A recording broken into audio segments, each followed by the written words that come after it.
Guardian down.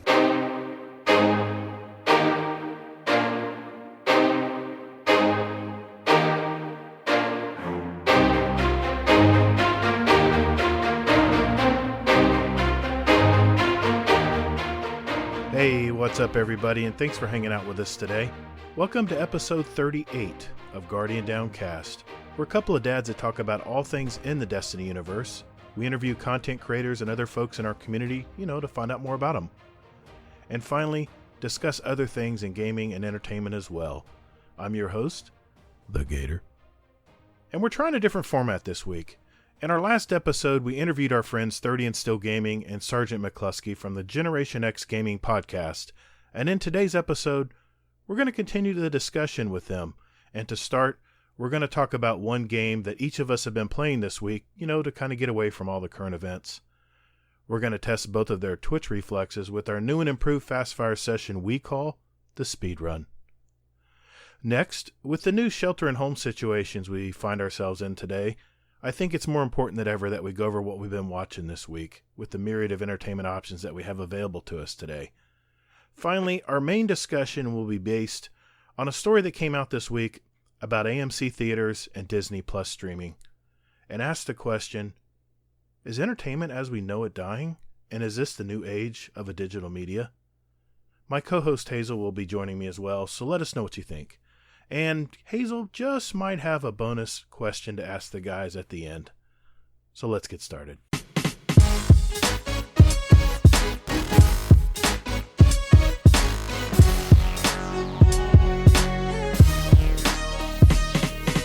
You know what? Here, let's do it this way. To save time tonight, we're going to talk. Each of us are going to go around the table and talk about one game we've been playing this week. So, 30, you're a guest of honor. Well, let's start with you, man. I've been playing a lot of the Nintendo Switch with my 5-year-old. We've been playing Mario Odyssey. Okay. We just got a Switch in for Christmas. Nice. Lucky. So we're playing a bunch of stuff, but we've been playing this, and I didn't know it was a 2-player game, right? Meaning, I'm controlling Mario, and my son's controlling Cappy, and it's been a real pleasure, and yet anger, but yet fun.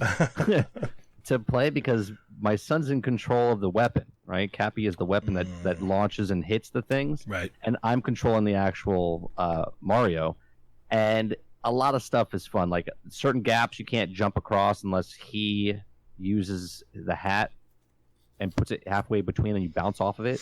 Well, to teach a 5-year-old how to do that is, let me just tell you, it's a pleasure.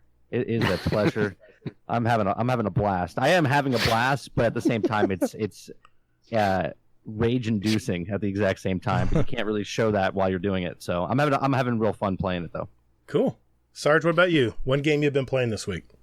Well, I talked about it on the podcast. I bought the Bard's Tale trilogy on the game store for $7.48. And so I haven't played Bard's Tale since I was in high school. Bard's Tales. Remind us what's this game about? So it's an old school RPG, but it's done where the screen is divided into 3 zones. The top left is a portal that shows you where you are in like a little basic 3-dimensional like city or wilderness area or dungeon. Right. The right side quarter is the text that tells you what's happening. You hit, you miss, whatever else. And the bottom half of the screen is your character names, hit points, statistical data, that kind of thing. And it's like old school. It's like you need graph paper and map out where you are type stuff, like that kind of thing, like from back in the day. Is it like Heroes of Might and Magic, kind of like a turn-based? Is it turn-based? Yes. Oh man, I love those games. Yes. Like pen and paper, like it's it's remastered. Yeah. It's remastered, so they have the auto map feature in it. But if you play that way, there's a lot of things that don't jive out as well in the game. It's not the original game, so you can set it for Legacy, which is how the game was played back in 1987, I think it was, or 86. Wow. Okay. And so that's how I'm playing it. Very nice. Yeah. Wow. Very nice. Hazel, what about you? Me, I have been playing Modern Warfare Warzone, or Call of Duty Warzone. Yeah, you gotta tell me how this is going. So I've been getting the itch. I'm a fucking meat shield. That's all I'm good for. Hey, Hazel, run out there in the field. We'll be right behind you. Yeah, no lie. I was playing with Agent H, and that's a cool thing about this is that it's cross-play. Yes. So H was on Xbox, playing with Mosh and Mac, another guy, Pierce, I believe, and myself. So we were a squad, and I got killed, and then they were like, "All right, who's got $4,500 to bring Hazel back?" So I was like, "All right." Wow. So they did, It's free to play too, right? Yeah, free to play. And I heard it's got controller support on PC, which interests me.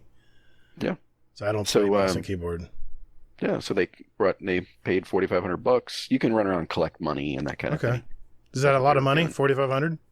That's a fair amount. Yeah. Wow, they must really like you. I'm personable. What can I say? They need another meat shield. $4,500. Go out there in the field, Hazel.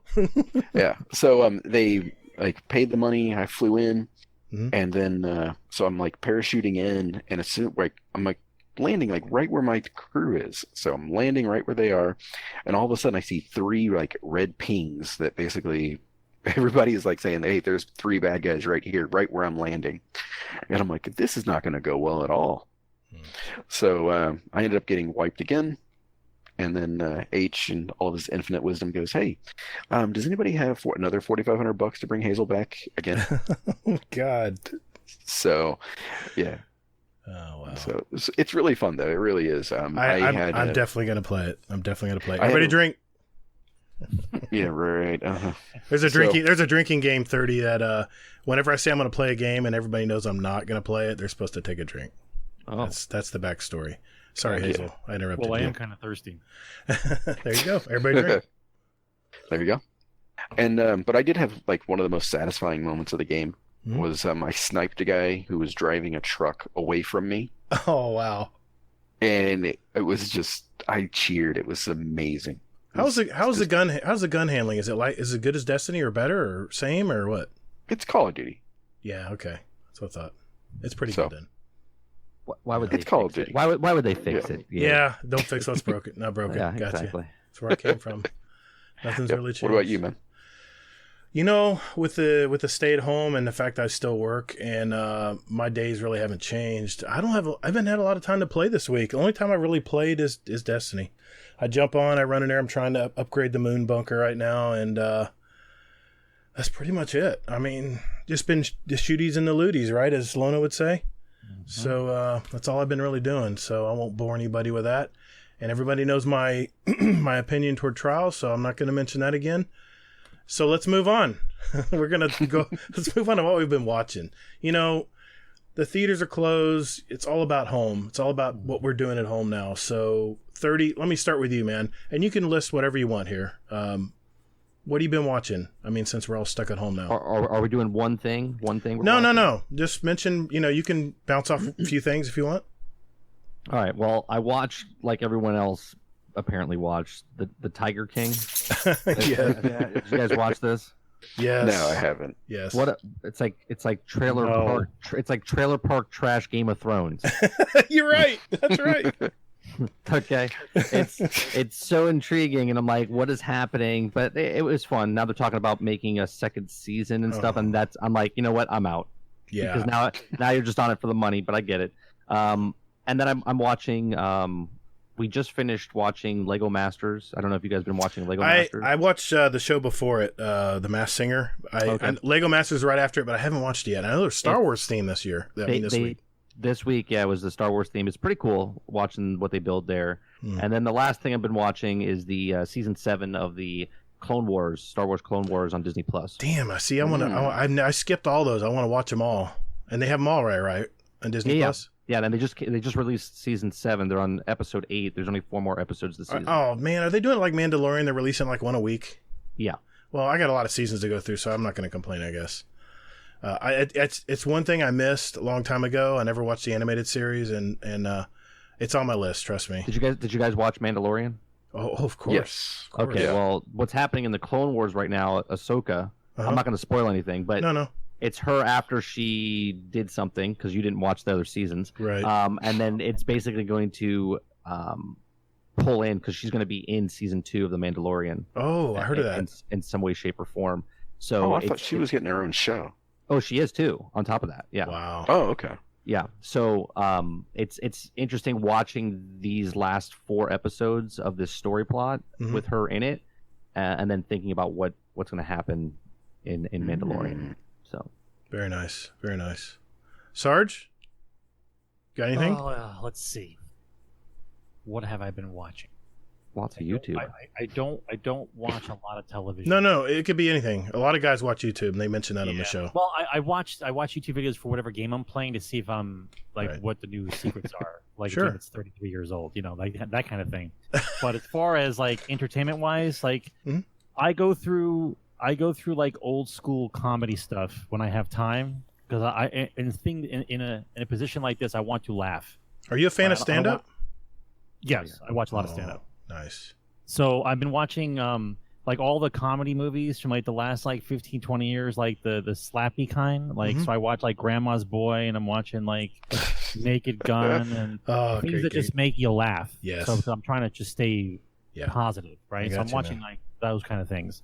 I'm watching the James Bond marathon. Like I own them all, the James Bonds. Yeah. So I watch them in chronological order.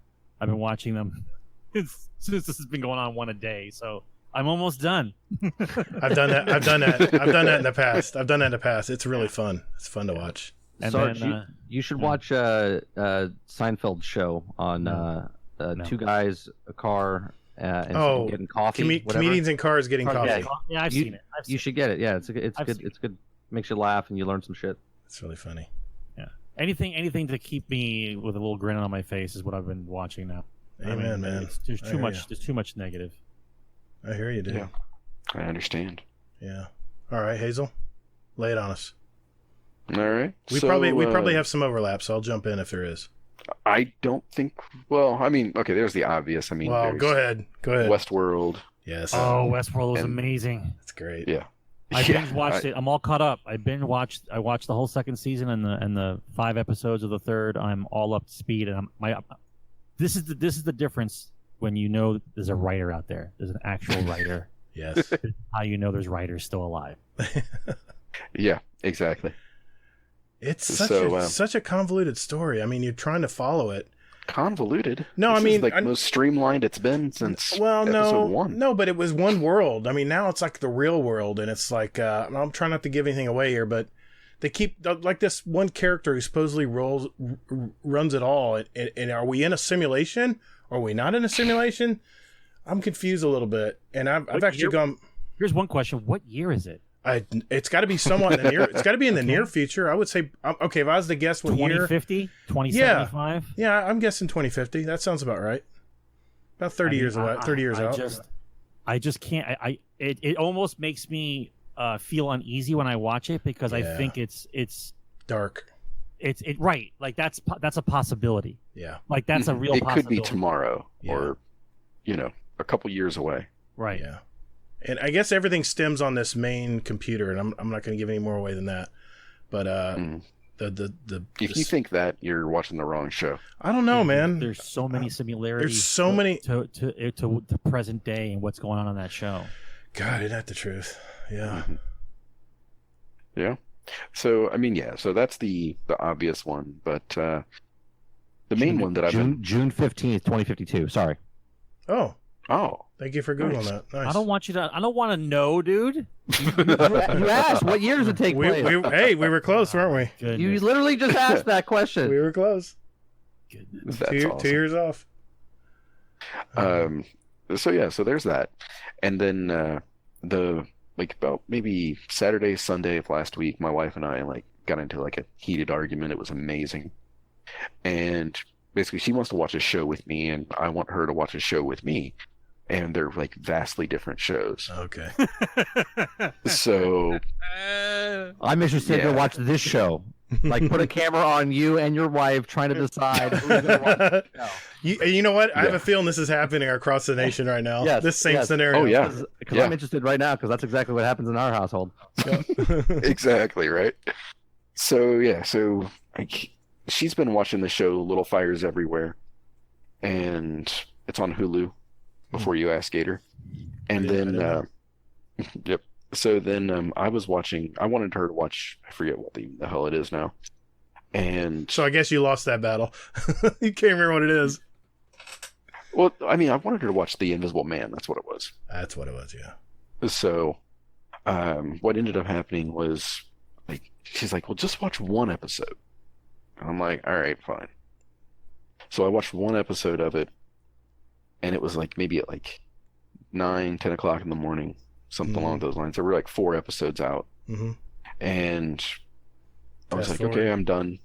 And so I'm like, "All right, I'm done." And then I'm like, "All right, now you get to watch what I want to watch." Well, of course, that never happened.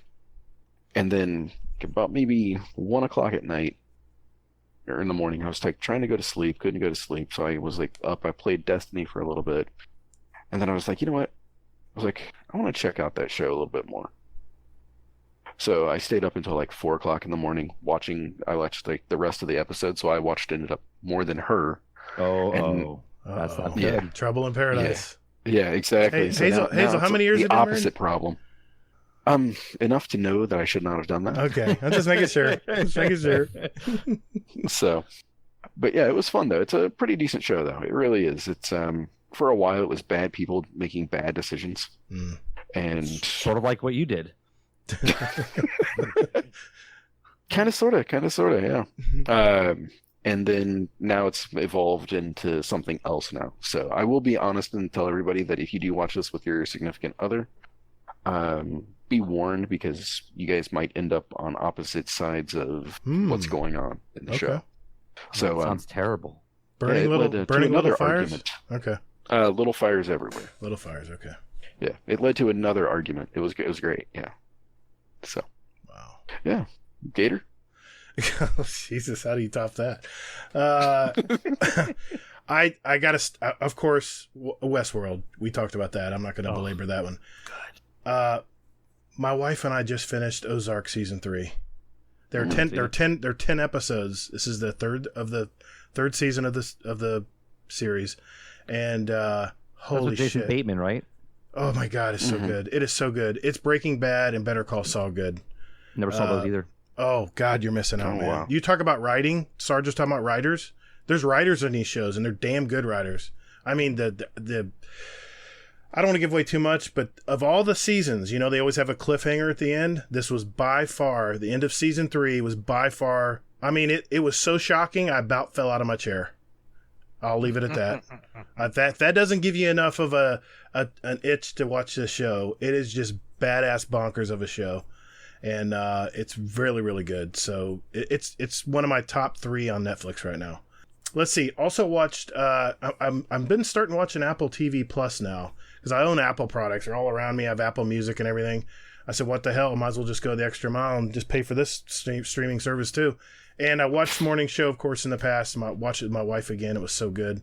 And I'll talk about that later on tonight. Morning Show, that's with Jennifer Aniston? Yes. And also... and Reese Witherspoon and God and everybody else. Yeah. Who played the villain?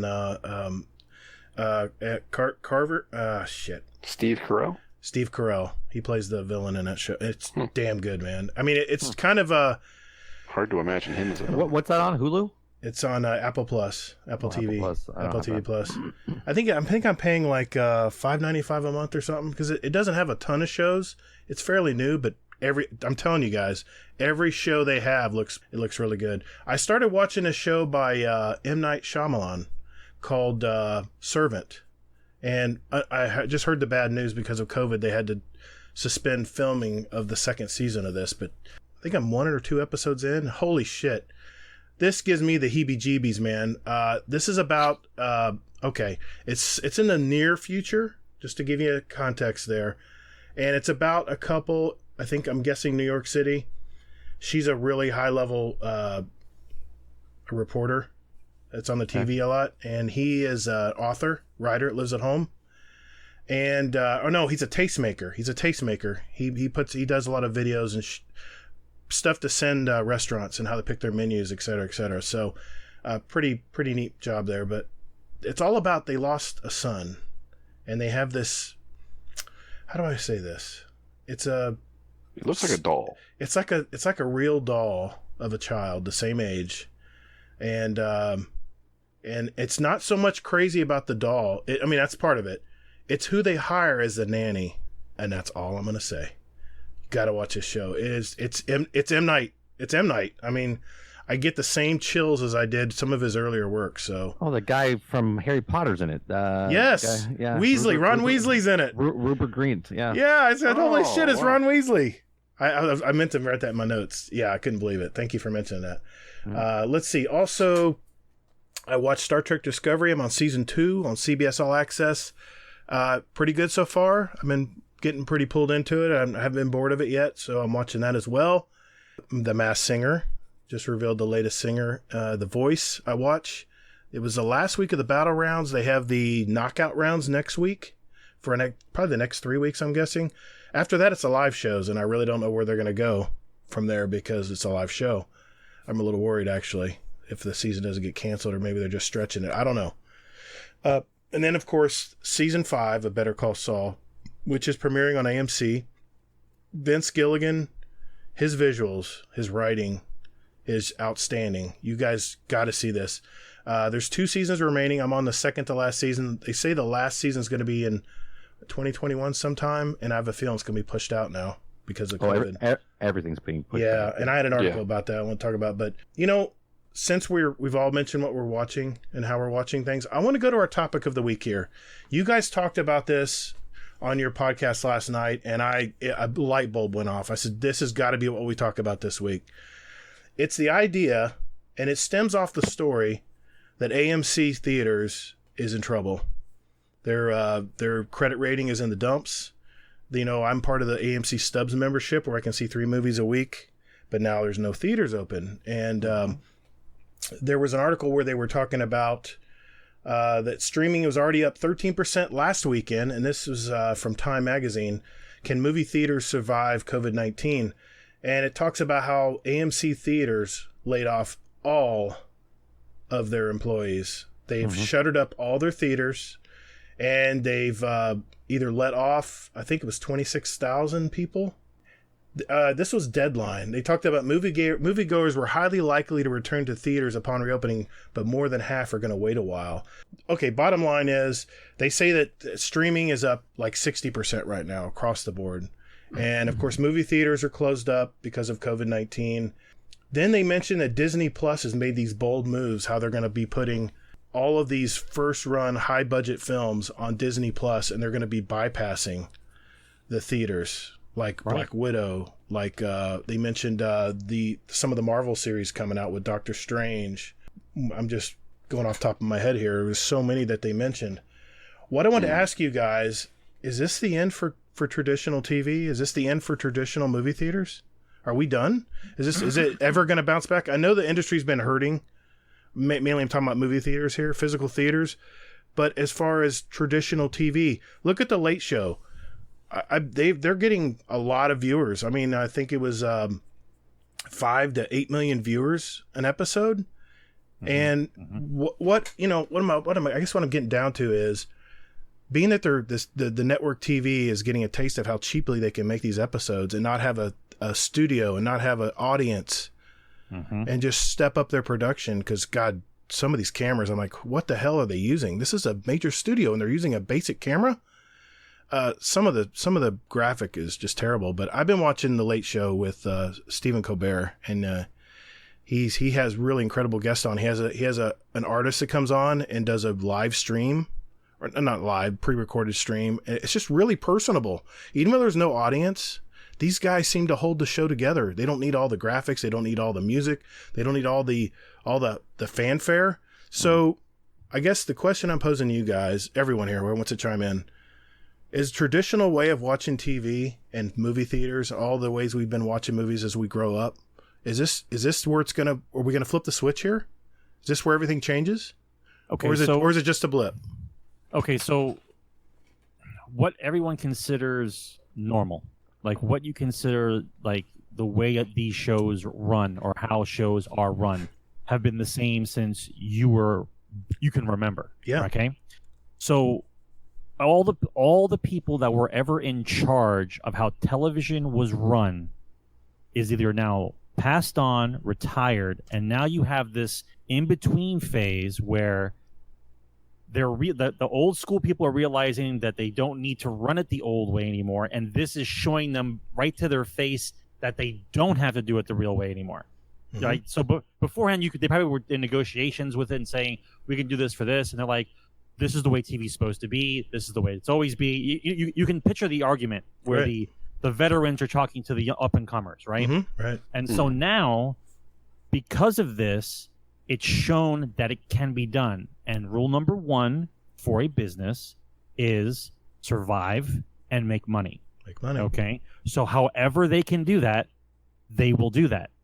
Right? If they can do the same show for cheaper, you can bet your ass the answer is going to be it'll slowly transition over. And what's going to end up happening is that the Wild West of what YouTube and this other channel's universe is going to turn into a corporate version of it, because now they have to be in the same realm where we are. So they're going to start taking us seriously now. Right. Right. So you're going to start seeing laws passed, things change, and they're going to maneuver themselves to where they're in charge, just like they're in charge of network, right? Mm-hmm. They're not in charge of the Wild West where we are. Right. Right. This the whole YouTube thing is like, what are all these kids doing? They don't know what they're doing. Like, let them all scream into the void. Like, they're running a show, they're a corporation, we're running a channel over here. Like, that's their mentality, right? And so now there is no channel for the way that you want to run it. So now what? Well, I see it in a completely different way, right? So I see it like an old school way was the studios ran. There was no television, right? Back in the day, it was just movies. Mm-hmm. Way back when, right? It was just theaters, and there was the big theaters, Warner Brothers, and MGM and all that stuff. Right. And then movies turned into like Cineplexes were the place to go with your family way back when, right? When Snow White and them all came out in the theaters and Walt Disney World came up. That's where they went. There was no television, right? That's where people went to go see those things. And then there was no home movies of that stuff when that stuff was out, right? It was 2, 6, 9, and 35. Right. Mm-hmm. So now when television happened in the 70s and 80s, okay, because that's when it really boomed off, because our parents worked 2 jobs each, and you were home by yourself, and this is the 70s, 80s kids, right? Latchkeys, yep. Latchkey kids. Right. So we're okay now. What's happening right now in the world, but basically, the NBCs, the CBSs, the ABCs, they became the staple of television, right? Not theaters. That's why. And then all of a sudden it broke apart, right? Movies were movies, television was television. Then in the late 2000s, the internet exploded with YouTube, okay? And YouTube came in, and now YouTube was the new television, okay? But we didn't know it was until now. And what all these organizations were already doing, because net neutrality went in a couple of years ago, right? Where now you're paying for Netflix, and you're paying for Disney Plus, and you're paying for Hulu, and you're paying for Apple TV, and you're paying for. There's all these different organizations that you're paying now. $5 here, $7 here, $10 there. All these different organizations are now doing it, and none of them are movie studios. None of them are cable companies, right? This is Apple Computers. This is Google, right? This is Disney. They're all these different companies that had nothing to do with that type of stuff. Obviously, Disney owned ABC and stuff like that. Well, yeah, they're the exception. Right. But going forward, they were like, okay, let's slowly leak this out. Well, COVID, what's happening right now, exponentially, as that virus spreads, it's exponentially showing the industry of like, what's happening and how fast, right? Because in no way, shape, or form did everyone ever think that the whole world would stand still and everyone would be in their houses worldwide. Yeah. Yes. Right? It's the first time ever. Right. So now, I mean, there's literally like India's pollution's gone. LA's smog is gone because there's no one outside. Good right? point. These are like proven facts, right? Yeah. So now everyone's in their house and they're stir fucking crazy. So the Disney Plus went from, they had 10 million subscribers when they first started 24 hours. At the end of the year, they had up to 30 million subscribers. In the last 2 months, okay, they've had 20 million subscribers, and they've already made 50 million subscribers for Disney Plus. Wow. Okay, so right now, YouTube, if you look at all the celebrities that are on doing their own channels, Mhm. whoever it is, Yeah. they didn't even do it before. Now, Ricky Gervais has got a channel. Will Smith, Jack Black is on TikTok now. Like all of these celebrities are now doing their own stuff, and you can even watch celebrities get onto content that people have made on YouTube. Like I don't know if you guys ever watched like Hot Ones. where Yeah, they I love that show. interviews- Right. Yeah. Okay. Probably one of the best interviewers. Sean's probably one of the best interviewers Oh, ever. his research is outstanding. So you can see like big celebrities, like Justin Timberlake. Can you imagine anybody Yeah. interviewing Justin Timberlake on YouTube? On before? YouTube. No. On YouTube. Right. So what's happening now is all these organizations are looking at it going, holy shit, like everyone's at home and we can't make any content, right? NBC studio Yeah. shut down. CBS is shut down. ABC is shut down. All these places are shut down. Know who's not shut down? The YouTube. people making videos in their fucking house Yep. from the beginning for the last decade. Okay, so now they're NBC and all of them are looking at it going, well, how do we get in on this? But they've already done this. They were already doing it because the last 2 years on YouTube, you would see all the ad revenue going to NBC and CBS and ABC, and you see all these advertisers. Well, now who's in control right now? Google, right? Mm. Google's in control because they own YouTube, and all these big companies need YouTube to get to your house, right? Because YouTube is free. All you need to do is pay for internet, and you have YouTube on your thing. You're not paying a monthly fee for YouTube. Yes, you can pay extra for the original shows and stuff, but YouTube's free. It's like going to the library, right? You want to know something, just go to YouTube and type it in. Boom, right? Now all these companies are putting all their guys on their late shows and Tonight Show and all of them from their house. So now you got to imagine that the big wigs and the executives are going, wait a minute. So we have our show every night, and we have 100 employees, and we practice all week, and we do all these writing stuff, and then we show 5 days a week, and we're getting, I don't know, 5 million viewers, 10 million viewers, 12 million viewers, whatever it is. Yet they do a video on YouTube, and it stays there, and they get initial 1 million views, 2 million views, 3 million views. A week later, it's up to like 10 million, 20 million views. Mm-hmm. NBC's making their money, and yet YouTube and Google are like, hey, this is great. We're making a lot more money off these videos than the guy who's throwing his cat off the roof, right? You know what I'm saying? Like, this is where it's going. It's completely changed and exponentially changed the course of where we're going as far as movie theaters, as far as television, and now as YouTube. I can go into more, but let me hear what you guys. I mean, I think that to be lighthearted about it, I think if movies die, like the traditional movie theater dies because of this, Mm-hmm. I think that the comeback would be drive-ins. Drive-ins would it would be like a retro thing that comes back because wow. I can see that. the drive-ins would come hope. back because then you can actually go out to the theater again with your family, Right. but you don't have to worry about mixing it up with other people. Right, your Everyone's in a social car with their own distancing. sound. Mhm. Yeah. Right. That would be amazing. That's a I'd great be idea. all for that. That's a great idea. Yeah. I mean, in a weird way, I mean, I don't mean this to sound callous or cold-hearted, but I do kind of hope that, I mean, this makes like companies at least like stop and think about how they're making TV shows and things like this. Like for real, I mean, people are still making like TV shows are still making like 24 episodes or more. Like network TV. Now, I mean, I don't know about anybody else, but one, I don't really watch network TV anymore. No. A little bit, not a lot. I watch on DVR. Mm-hmm. Yeah, Yeah, oh, of course. and That goes without saying. Skip over the commercials, yeah. Yeah, So- absolutely. Absolutely. But I mean, it's just to me, there's just no reason to have a season be 24 episodes. Not when everybody else across the entire world doesn't do that. I mean, I know it's like marketing and money and everything else, but Right. It's how they structure the contracts and whatnot. Well, yeah, let me chime in here real fast.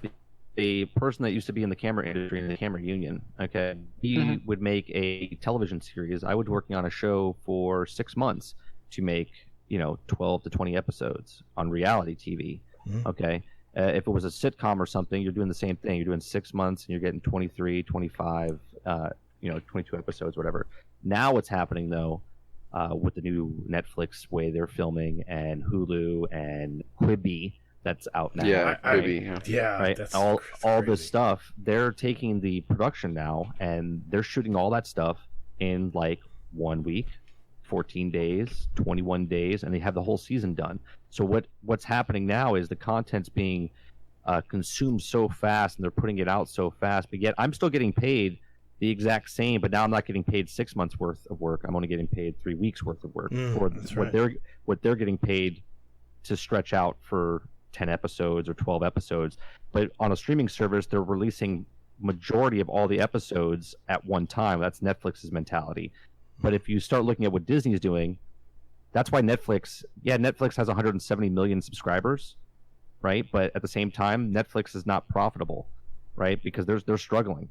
That's why Disney Plus is doing the weekly releases, because how do you keep people from subscribing every single month? If they can just watch 10 episodes and be done with it, then you've already lost them for the rest of the month, right? Because, like, for instance, Witcher. If you watched Witcher, you paid it for that 1 month, watch the whole season of Witcher when it came out, and then you don't have to pay again, right? Until the next season comes out of Witcher. Where Disney Plus, they're charging a monthly fee, and they're making sure that the way they do it, there's enough episodes for at least 2 months. And then at the end of 2 months, there's another show that you want to watch, and then you're going to watch that for the next 2 months, right? That's their mentality. So they're trying to make new school way of watching stuff still old school way, because they still want to make that money out of you, because you're not watching advertisements now.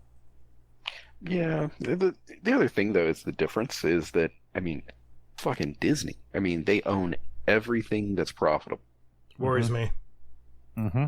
Yeah. It should. They own every major IP. Yeah. So, I mean, with that, it's basically, I mean, I think that Disney isn't really like a good example in a way, only because they have all the toys. Well, they have enough room to hang themselves with. Mm-hmm. They have room to maneuver to make the mistakes that other companies can't make. They're like Google. They can make mistakes and scrap something, and it's okay. Right. Mm-hmm.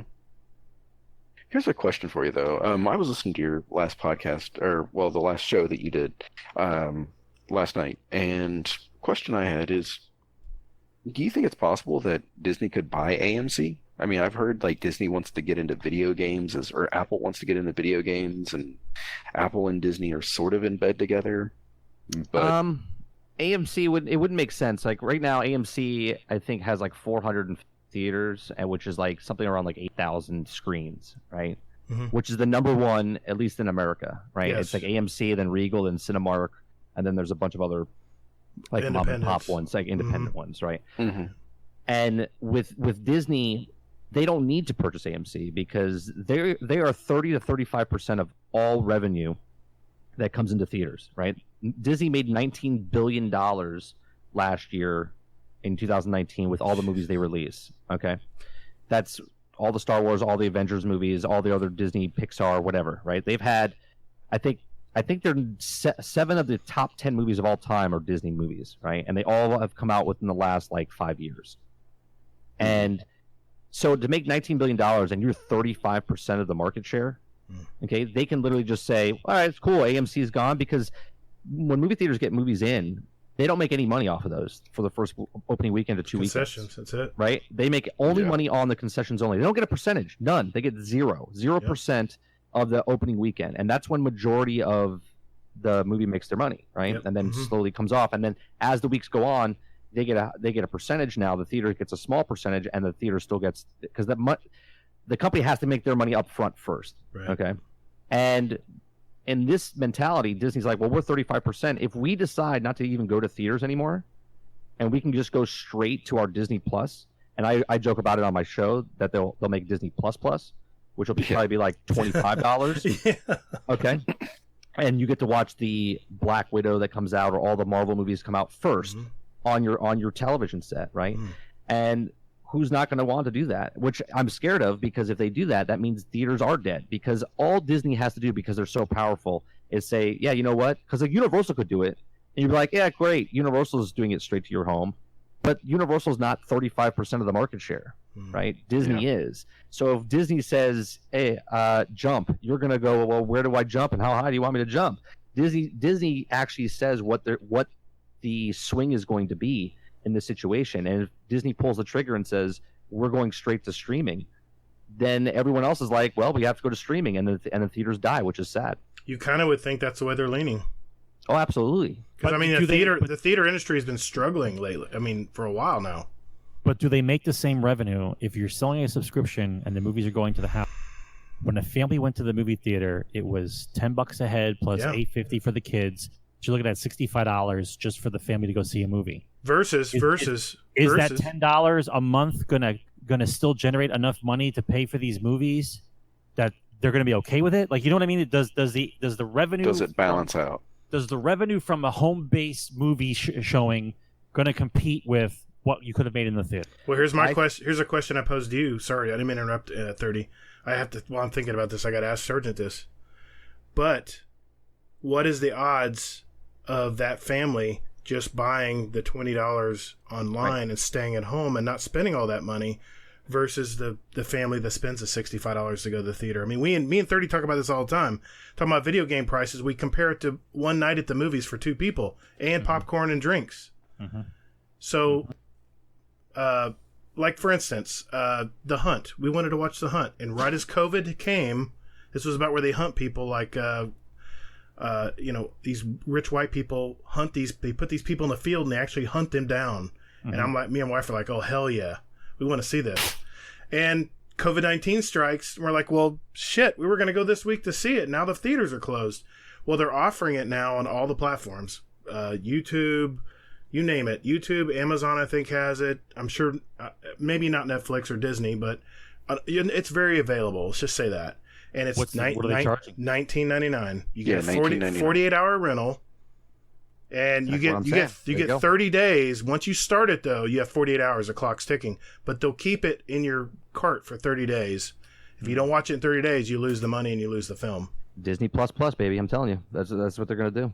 I don't know. I'll be honest though. Did I spend the $19.99 to watch The Hunt? Not yet. Because why not? I can go to Disney Plus, or I can go to Netflix and watch the rest of Ozark. I can go over here and watch this. There's so much competition for your eyeballs now that we're thinking, well, $19.99. That's I don't know. We're paying that for the whole month. Yeah, but would you pay $19.99 to see the Avengers Endgame? Like if it just the very first one? Yeah. It would depend on the movie, I guess. But Right. The Hunt's not a AAA title. I mean, it's not a big high budget film. But Disney has all of Star Wars, all of Marvel, You're right. They have all the major IPs, and this is what I'm saying. Like, does it make it? No, but at the same time, do 50 million subscribers? Okay, yes, there's a family of 4 behind that 50 million subscribers, right, or 2 or whatever. Sure. But are there 50 million people that go to the theater to watch that movie? No. Right. Right. It's not too hard to get access or spend the money on or have the time. Right, or have the time, right? Where now you can literally go to your house, flick on a switch, and you can watch that movie. So people that would normally not go to the theater will now have access to go to the theater, and it would be cost effective for them because now they don't have to pay $60 to take their family of 4, right? They don't have to pay the additional $40 for popcorn and candy and stuff like that, right? They can literally just in their pajamas get on the chair, pay $20, and they can invite their other family members over, right? 4 to 8, 12 people can sit in a room and all cuddled on the ground, all watching a movie in their house for the $20, right? So, and Disney's still going to make out. They're still going to make out because they have. I mean, look, Phase 4, Phase 5, Star Wars. I said it the other day. They have Mandalorian Season 2 coming out. They already talking about Season 3. They're talking about an Obi-Wan show. They're talking about an Ahsoka show. They're talking about a Darth Maul show. They're talking about a Mace Windu show, right? That's just right now. Then they have other animated shows coming out. It's limitless. Right. It's just endless for them to have the Star Wars thing. And then Marvel's the same thing. Phase 4, Phase 5, animated shows, original content. Disney, I said yesterday on my show that right now it's at 50 million. It'll be 100 million subscribers by the end of the year. It'll surpass Netflix, which took them 11 years to get to 170 million subscribers. Okay, they will surpass Netflix by the end of 2021. I could see that. Yeah. If they have the content that Netflix has, which they do. Right now, I would say they have the catalog. Yes, but the problem is I've seen all this Star Wars. Here, I'll give you my dilemma. No one's heard my take on this, so and Sergeant, I want to hear your opinion too. I didn't mean to cut you off. I know you had something to say. Here's the deal. I almost canceled Disney Plus because I saw The Mandalorian. There's no other new Star Wars things out. I've seen all the Star Wars, and I got them all on DVD here. If I want to watch them anytime, I don't really care about any of the child stuff because I don't have kids that are old enough, or that age. So I'm probably not their market, apparently. I'm the older dude. The kids are all 20 and up now, so Right. I'm probably not their market. More Hazel's going to be more their market because Hazel has a 5-year-old, and that's probably more up his alley because you're probably not going to cancel Disney Plus, are you, Hazel? I already got it for the year. Yeah, So- see what I mean? I rest my case. Right, I paid for it for 2 years. Right. Here's my take. And this is very personal to me because I grew up in theaters. My parents were big time movie watchers at theaters when I was young. They brought me to see Jaws at the theater. They saw me. I've seen so many great. Yeah. Close Encounters of the Third Kind. The 80s were a golden age for theaters. I'll never forget those moments with my parents. Well, guess what? I got my parents. I talked them into getting the AMC Select Pass, whatever. 3 movies a week, whatever. Every weekend, I look so forward. My wife and I look so forward. Yep. For Community to get with my parents and go see the latest flick at the crappy AMC in Lake Square Mall. That's barely even surviving. But you know what? We're all together. We're all eating popcorn. Yep. We're all talking to each other. That's that community. I don't think you can ever bring that out with a streaming service. So here's why I think it's going to shake down. It's already been stated.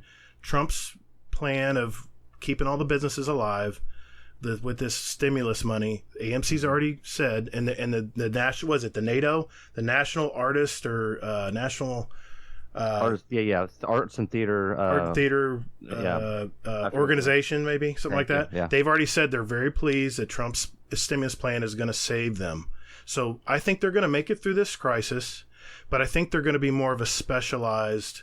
I think they're going to scale down. I think they'd be more specialized for the people like me who love to go to the theater, and I may have to pay a little bit more because you're more of a niche company then.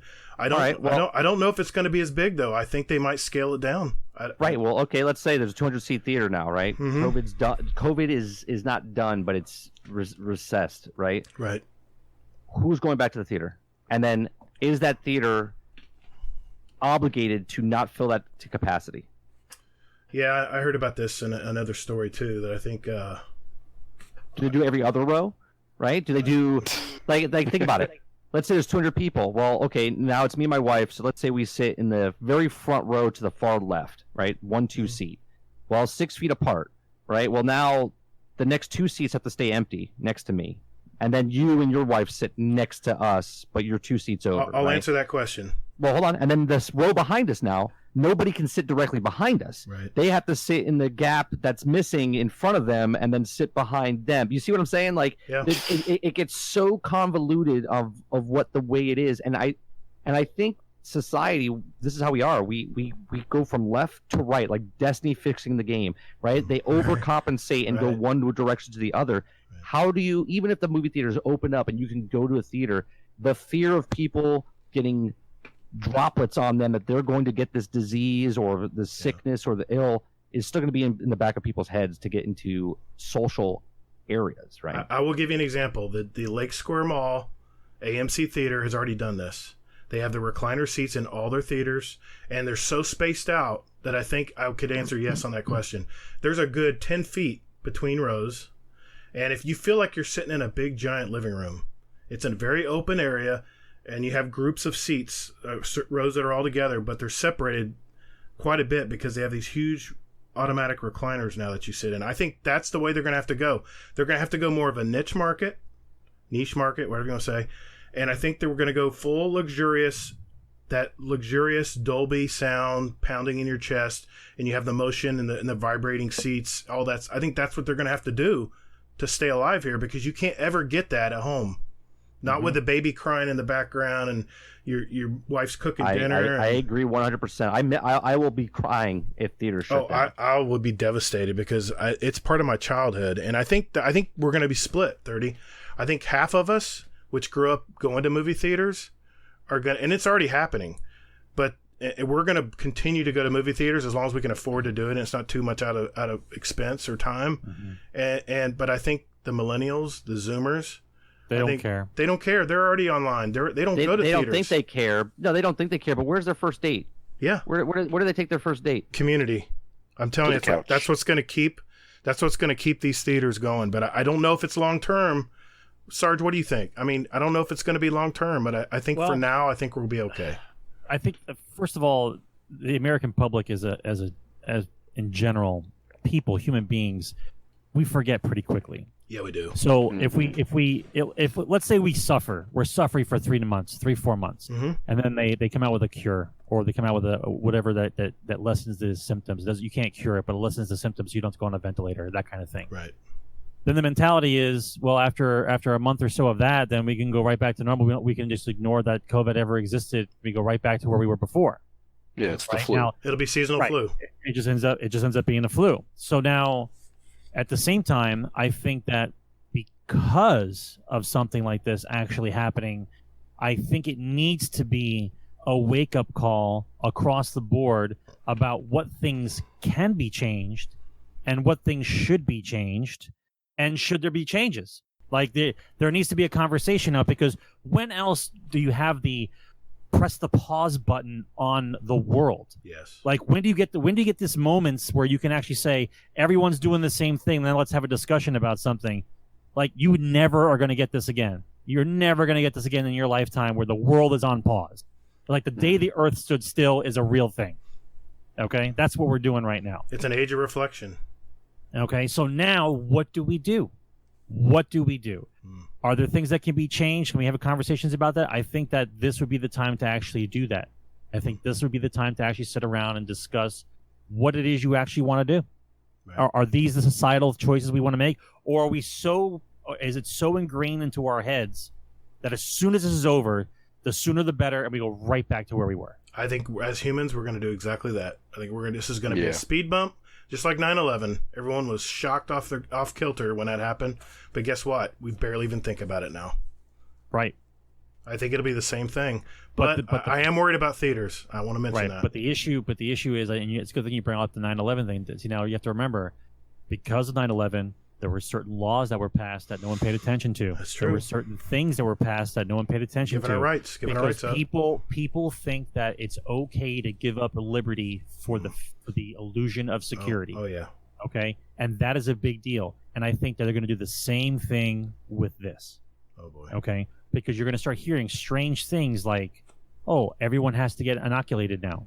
You're going to have to get inoculated in order to go back to work." And when a lot of people are like, "I don't want to get," they'll put thermometers and all the major I don't want to take a pill to have to go to work. Like it'll be something else that forces you, and on the surface it'll seem like a great idea. This is a safe way to do it, and everyone will just nod their head like, "Yeah, this is what we got to do."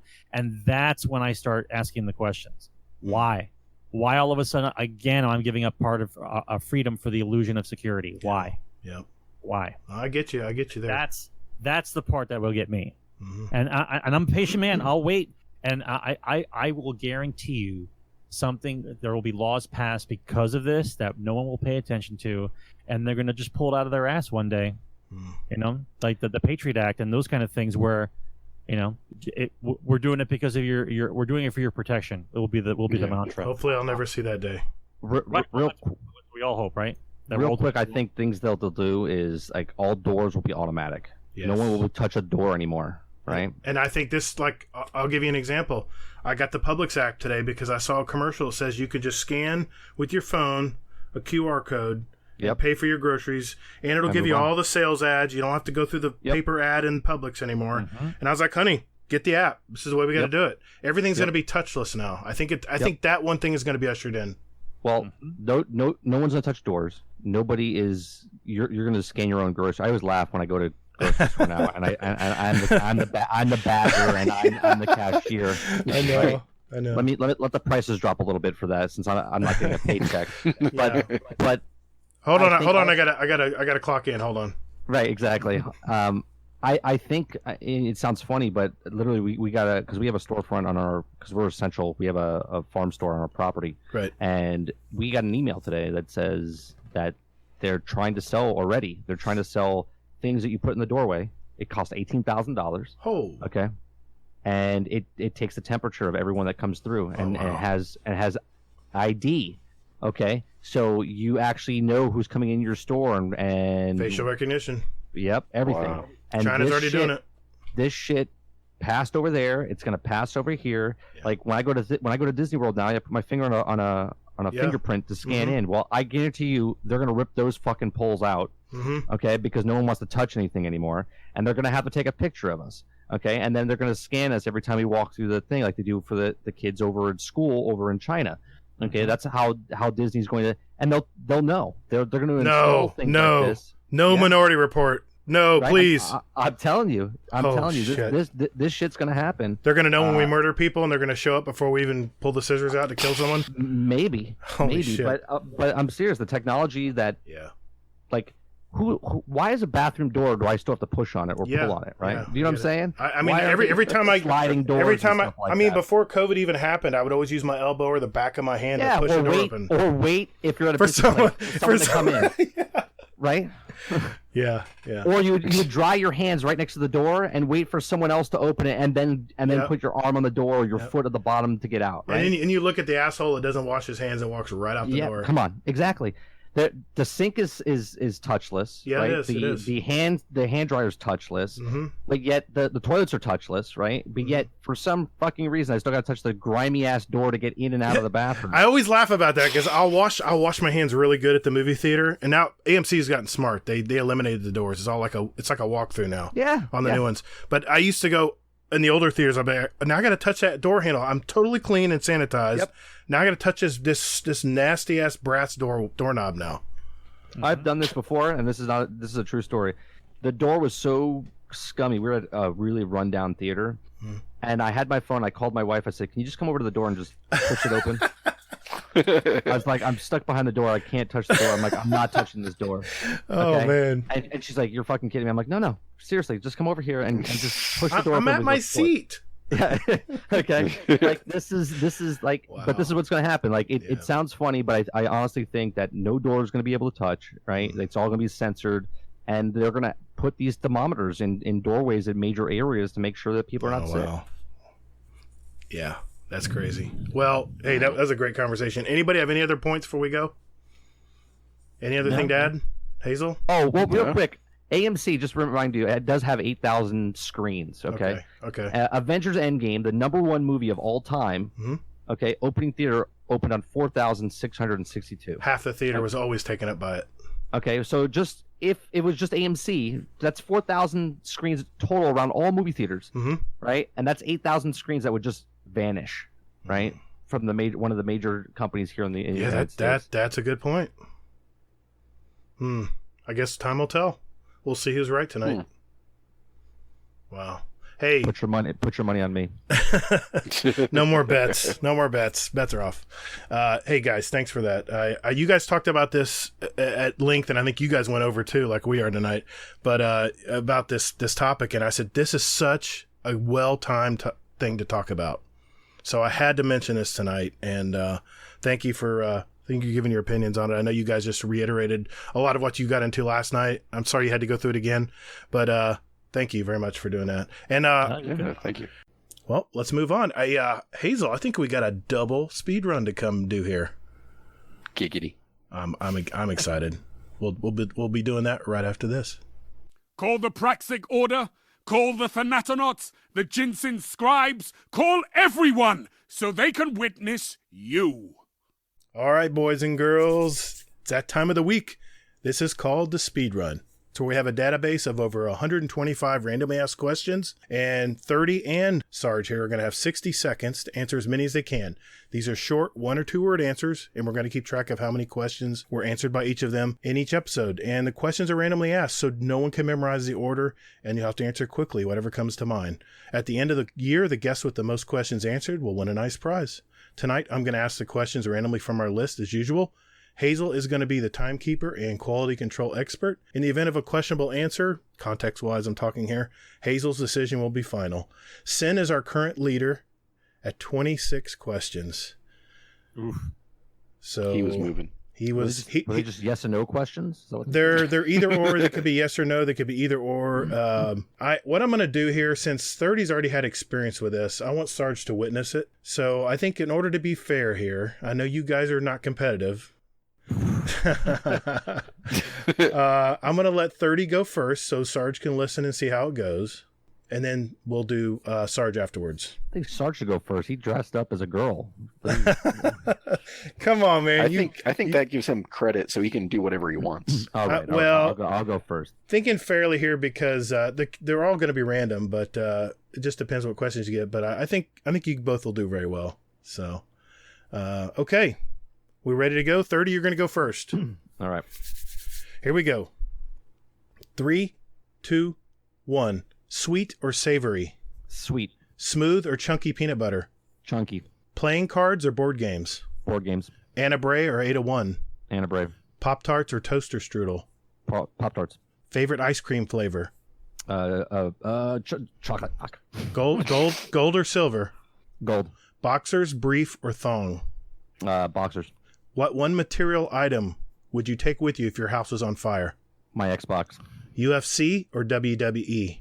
WWF. Right. Sims games, yes or no? Yes.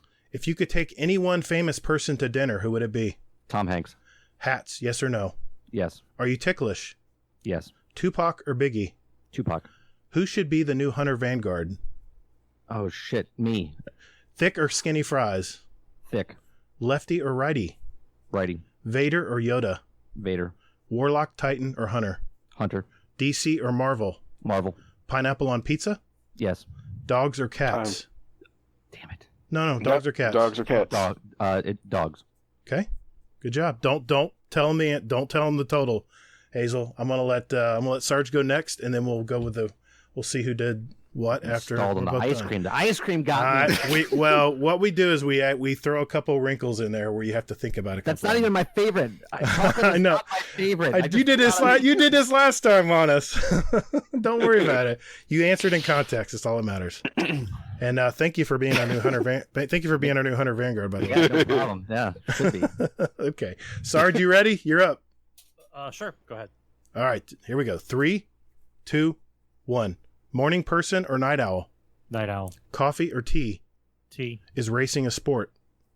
Yes. Last word or ace of spades? Ace of spades. Grenades or melees? Grenades. Favorite holiday? Christmas. Be fast at texting or reading? Reading. Vader or Yoda? Vader. Where is your ideal vacation? Vegas. Is chili soup? No. Acoustic or electric guitar? Acoustic. If you could live anywhere in any if you could live in any decade, which would it be? 60s. Sunset or sunrise? Sunset. UFC or WWE? WWE. Cars or trucks?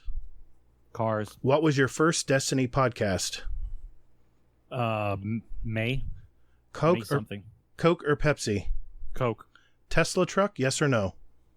No. Garth Brooks or Led Zeppelin? Zeppelin. Water balloon fight or food fight? Food fight. What is your lucky number? Go ahead and let him answer that. I'm going to give him one more 7. question. Baseball or football? Oh, man. See, for me, it's baseball. Okay.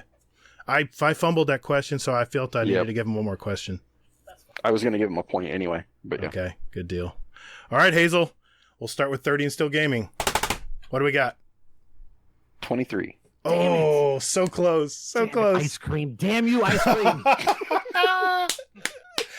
And what do we got for Sarge? 22. Oh, wow. Okay. Just remember, this is a fun game, guys. I whipped your ass. We don't need to go to bed. Don't go to bed mad, please. Hey, good job, guys. That was awesome. I think this is the first we've had brothers go at it. I wanted the 26. Don't worry. I have a feeling you guys will be back for the end of the year. You guys have it on record what I got last year? I missed what I got last year. I can tell you. Yeah. You had more this time. Nobody had. No. I think the H had 20. I think. 20 was the winner last year. And I had 18 or 19, right? Yeah. And we've already got 26. And I'll be honest, Sin is a sales guy, very fast on his feet. So I don't know if anybody's going to beat 26. I'll be honest. Yeah. I list 35 questions. So yeah, he like everybody else were basically saying like, yeah, that's not even the right answer. It's just Right, it's just answering. Right, just answering. Yeah, right. Yeah, it's got to be in context. That makes it fair to everybody playing. So that's the reason we do that. So hey, good job, guys. Yeah, great job. Don't go to bed mad, please. It's just a game. As Sarge Sarge is going to tip over the table. I'm out. No Monopoly thumb. We're good. All right, good deal. All right, good job, guys. We will be right back.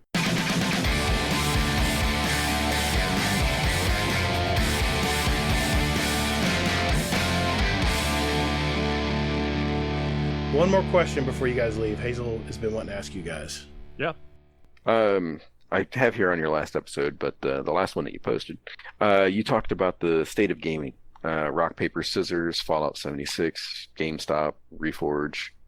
It seems like gaming companies, or it seems like companies are recognizing the money that can be had, but don't give a shit about the experience, and there's a lack of respect to gamers.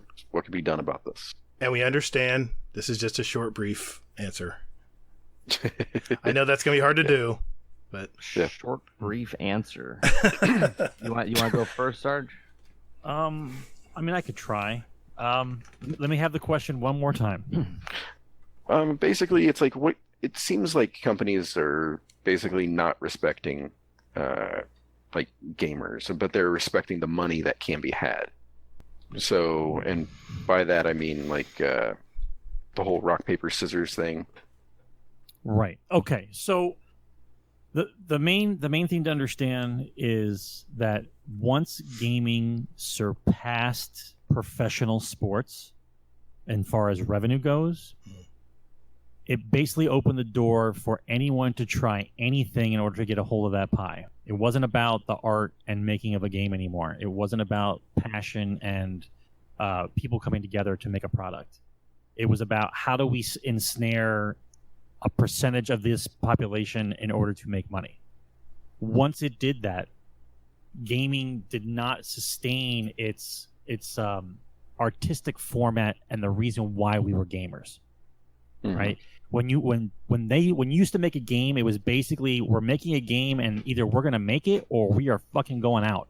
Like that's the level that people were at. Like we love it so much that we're either gonna make this game or we're going out of business. Right? And so you put your whole heart into making the game because you wanted to sell it. Right? Now you can do whatever you want because there's no pressure for doing a good game anymore because you know you're going to get a percentage back regardless. So anyone can release anything in any state, and as long as you put a pretty code on it, you'll sell it. And that's the separation now. It's not about the art. It's about the dollar. Yeah, so when your best example is like EA, right? EA wanted the contract with Disney with Star Wars because they know Star Wars is going to put more money in their pockets regardless of what they did to the actual game, right? Mm-hmm. So when Battlefront 2015 came out, it was a shit show because it had no single player, it had like no anything. It was just so basic. It was great looking, visually it looked stunning, right? But EA knew that people would buy just because it's the Star Wars brand. That's just hands down what it is, right? So they didn't care. What these companies, the way we could change it is these companies forget that, for instance, you have a podcast. Well, how does your podcast become more successful? With consumers. Consumers listen to it and they share it, and your community gets bigger and bigger, right? And then you might be starting to make money. Well, let's just say 5 years from now, you're like Joe Rogan size, okay? Mm-hmm. Are you supposed to be like, go fuck yourself, community, because now I'm going to charge you, nickel and dime you for everything you're worth, right? Where you built it because they helped you build it, right? They are the fans. The reason that they're fans is the reason that you have a business, and the reason you have a business to make it more successful is because they like what you're giving them, what you're selling them. When you start biting the hand that's feeding you, and then you're like, well, if you don't like it, then like these companies need to wake up. Customers or fans or toxic fandom, as people are calling it now, is like a delusion from the companies, right? Because if it wasn't for us buying the Activision games back in the day and the Electronic Arts games back in the day, they wouldn't be the conglomerates they are today, and they forget that along the way. And this is why I always preach: don't ever pre-order a game. Okay, don't ever pre-order a game. There's no reason to pre-order. What pre-order was in the start is not what the pre-order is now. There is no accountability. If you pre-order a game now, they look and go, oh, look, we have 5 million people that pre-ordered, right? Well, at that point, it's almost like senioritis, where they're like, well, we haven't even made the game yet, but we have 5 million pre-orders. We already have their money, right? And by the time with the laws and rules that they have now of 2 hours playing the game or whatever, okay, they're not making a hard copy. They just make it digital. It goes straight to your console. There's no loss on their end. They already know they have your money. They already know you're stupid enough to pay for it. They're going to nickel and dime you for everything and put little cosmetic items in there and tell you that, well, cosmetic is not a big thing. We're giving you more stuff. Isn't this great? We gave you all this stuff in the $60 thing, and we're giving you more, right? So going with Destiny real fast, and I always bring it back to Destiny, right? Okay. The way they're doing right now with the season, right? The developers are only designing the stuff for 12 weeks. Mm-hmm. Okay, 12 weeks, right? And you're like, well, it's only $10. All right, great, it's only $10. But if the company doesn't give a shit after 12 weeks, why should I give a shit now, right? They're making people design a game that's literally the stuff that's coming in the game is leaving in 12 weeks. So how much of your hard-earned love and tender care are you putting into that content for 12 weeks for us to be like, this is amazing or this is great, right? You should always under promise, okay, and over deliver. Absolutely. Instead of over delivering, or I'm sorry, over promising and under delivering. And seems to be the norm. That's the staple. That's the norm now. It's the norm. The staple. Yeah. Every time a new game comes out at E3 or whatever, if E3 is still around, I'm like, that looks really good, but is that CGI? Or let's see it on the floor. Let's see how it actually plays before I buy this game. Now I'm so skeptical now. I've been totally burnt so many times, and I'm looking at you, Battlefield. Yeah, it's such a sad. It's so sad because that game can go so far. That game is so real. It's a realist shooter I've ever played. It's one of those things where they needed a title every year. It doesn't need to be Call of Duty. Yeah, it doesn't need to. It's better than Call of Duty. So much better. It doesn't need to come out every year. I don't need to see a Battlefield every year. No. I was gonna say real quick for the rock paper scissors thing. Like if you're holding up a tournament for a fucking tournament that's giving millions of dollars out, you would think you would have a game plan behind that. Going, what happens if this happens? Oh right? Yeah, that's right. But they don't care. They're like, we're making millions off this. We can get if the prize money that they're giving is $1 million, they're making at least 5 to 6 times that. Do you know what I mean? Mm-hmm. And for them to not even put an effort in to go, yeah, there's no tying system. We're just going to make you do rock, paper, scissors, a completely different other thing than we had you actually play. Hey, we're playing baseball, but to finish this baseball game, we're going to play badminton. Okay, here's your sticks. It's like, what are you talking about? Flip a coin to decide the winner. What the hell? Yeah. That's basically it. Yeah. Yeah. I mean, and the other thing that that you guys were talking about that led me to think of something else was about, I mean, who would actually like who owns a game anymore? Boy, isn't that the truth? That's another problem. Yeah. That's another problem. I can still go back and play my PlayStation 1 game. Because it's not online. It's you put the disc in, as long as you have a PlayStation 1, go back and play whatever. Yep. Try doing that today. Yep. Well, it kind of scared me when you guys said that. I was like, shit. It's reality. You don't own anything. Yeah, you don't own anything anymore. You're renting the game basically. You're paying full price to rent the game for, could be 3 months, could be 3 years. Depends how popular the game is, how long it will be on the server. Exactly. Numbers aren't there. They close the servers down. Right, and it's because of us, right?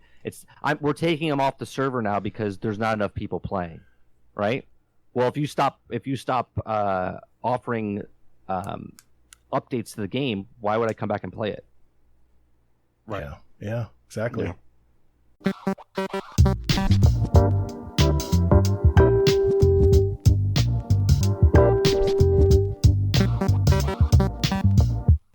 Just a little bit of housekeeping before we go. Just a quick reminder that we do now have a Destiny 2 clan, and it is a soft launch for now, but we'd like to, you all to be a part of it. So if you're looking for a clan, I'll put a link in our show notes, and, we're going to get together. We're going to have some raid nights, some other surprises too, once this Destiny season ends, and we'll start full bore into our next season.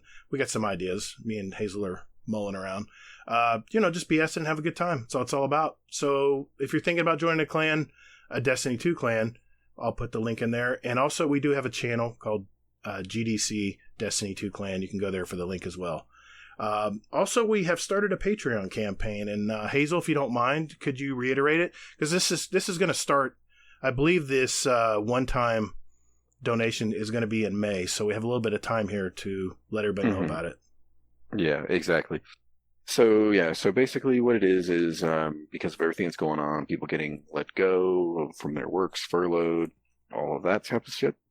The stories have sort of touched me a little bit. So what I did was Gator and I, we put our heads together and we came up with an idea to do a Patreon, which is not going to be your typical Patreon. It's going to be a one-time charge where whatever it is, whatever you sign up for, that kind of thing. And then I'll do a post in May.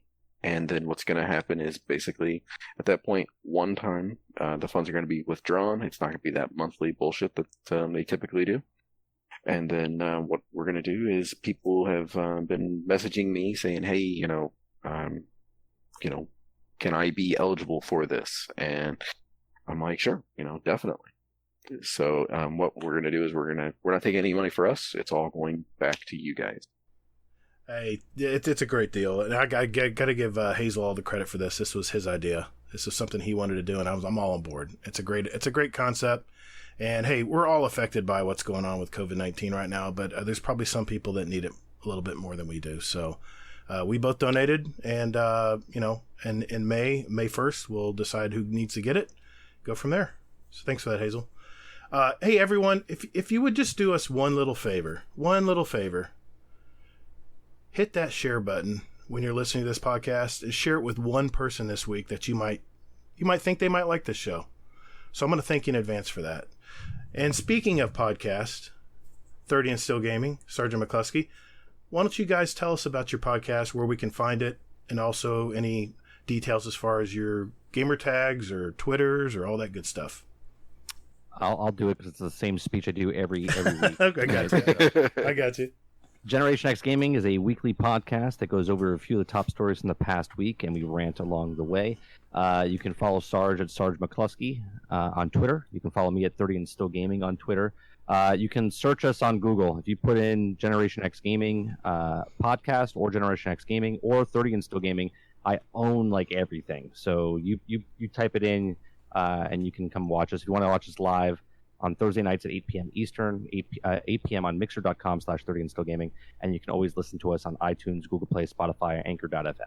Thank you guys for coming on tonight. I know it's a big deal getting together for this, so you guys are very busy people, so thank you for that. Yeah, thanks for having us. Yeah, thank you so much. I was so looking forward to these conversations, and I really was just looking forward to this show. Hazel, how can everyone find you, buddy? Quick and easy. Hazel NT, pretty much everywhere. And aside from that, one thing I did want to throw out there was for Warzone. Hazel NT #7790350. You can contact me via the Twitter at Todd the Gator. You can also find me on YouTube, Steam, and PS4. GATR, all caps, underscores in between, and Gator, just the same way it's spelled, GDC on Xbox. You can find us on iTunes, Spotify, Google Play, Podbean, Stitcher, Pocket Cast is my latest I've been toying with. Anywhere you get your podcast, you can find us. You can also email us at guardiandowncast@gmail.com, and we're on Twitter at Guardian_D_cast for any show questions or whatever you want to talk to us about. We have a fantastic Discord as well. Just search for Guardian Downcast, and I'll post a link in our show notes as well. Please do your social distancing. Don't take this for granted. We'll be past it soon. We'll be past it. And just like I mentioned earlier today, this will all be past us. It will probably be a distant thought before you know it. So just stay at home. Let's lessen the curve and be safe. Guardians are measured by their ability to come back from defeat. So stand. Fight! Thank you all so very much for listening. And later, Guardian. Toddles.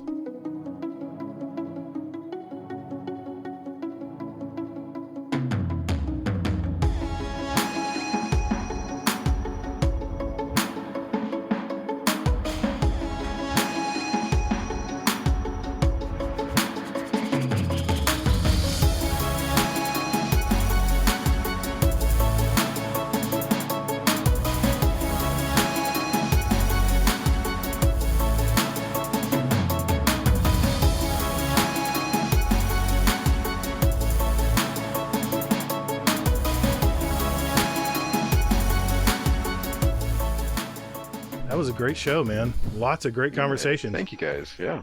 Thanks for having us, Gator. We don't quite have the magic you guys have, but we try. We try. You guys got a good thing going, man. Don't ever stop, please. It's a great show. Well, if I did it for the viewers, I would have stopped a long time ago. It's probably just great talking to your brother every week, you know? I mean, yeah, no, it's like therapeutic. Yeah. Yes. Yeah, it's your therapy, and it's free. Why am I going to go pay someone to tell me I'm crazy? I know I'm crazy. If I can make some money off of it, why not? Sure. Well, you guys have been doing it a long time, man. And yeah, you're doing a good job. Still remember that episode 1. It was that was a treat to watch. I got to admit. I remember what we talked about on episode 1. We talked about some guy with a crazy that he got booted from a video game. He had to make an apology, a video apology. I think it was to Blizzard, and he had like lightsabers on his back wall. and we were talking about the lightsabers instead of the actual story. And I think you were talking about Fallout. Oh yeah. Jeez, that game's been around forever, hasn't it? We talked about Fallout, and we also talked about Destiny the way it is now. Mm-hmm. I think it's like episode 4 when we started shitting on it. That's right. Then. Yeah. But you were loving it. Episode 1, you guys were like, yeah, it's so much fun. I mean, I'm getting on this speeder and yeah. It's fun.